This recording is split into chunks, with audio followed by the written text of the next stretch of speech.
Hi అండి, welcome to సంధ్య జున్ను vlogs. ఈరోజు కర్బూజాతో ఐస్ క్రీమ్ అండి. ఈ మధ్యలో బాగా ట్రెండ్ అవుతుంది కదా కర్బూజా లోపల ఐస్ క్రీమ్ చేయడం. చాలా ఈజీ ప్రాసెస్ అండి. మా జున్ను ఫోన్లో చూశాడంట, అమ్మ కర్బూజా ఐస్ క్రీమ్ చేయవా అని అడిగితే వాళ్ళు అడగక చేయకుండా ఉంటామా. ఈరోజు చేశాను. కర్బూజాలో 2 టైప్స్ ఉంటాయి. ఒకటేమో పంకిన్ లాగా ఉంటుంది, ఇంకొకటేమో రౌండ్గా ప్లెయిన్గా ఉంటుంది దోసకాయలాగా. ఈ రౌండ్గా ప్లెయిన్ ఉండేదాంతో ఐస్ క్రీమ్ చేద్దాం ఈరోజు. పైన కర్బూజాను కొంచెం మూతలాగా కట్ చేసుకొని లోపల గింజలు మొత్తం తీసుకొని గింజలు సపరేట్ చేసుకొని తర్వాత పల్పు ఉంటుంది కదా, లోపల పల్పు అంతా స్పూన్తో తీసుకోండి. తర్వాత పల్పుని మిక్సీ పట్టుకోండి.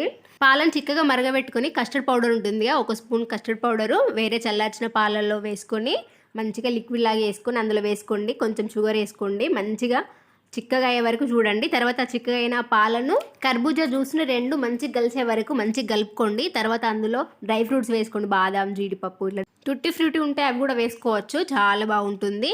మనం కలుపుకున్న ఈ పాలను కర్బూజా జ్యూస్ని కర్బూజా లోపల పోసుకొని మనం ముందుగా కట్ చేసుకున్న మూతని అందులో పెట్టేసి 1 డే నైట్ మొత్తం ఫ్రిడ్జ్లో పెట్టుకోండి. డీప్ ఫ్రిడ్జ్లో మార్నింగ్ వరకు మంచిగా ఐస్ క్రీమ్ లాగా రెడీ అయిపోతుంది. ఫ్రిడ్జ్లో నుంచి తీసిన తర్వాత ఒక 10 నిమిషాలు పక్కకు పెట్టేయండి. తర్వాత కట్ చేసుకోండి.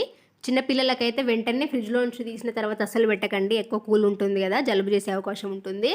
సో కట్ చేసిన 10 నిమిషాల తర్వాత చిన్నపిల్లలైనా మీరైనా తినొచ్చు. ఇప్పుడు సమ్మర్ కదా, ఒకసారి ట్రై చేయండి, పిల్లలు తప్పకుండా ఇష్టపడతారు. మీకు ఈ వీడియో నచ్చితే ఒక లైక్ చేయండి.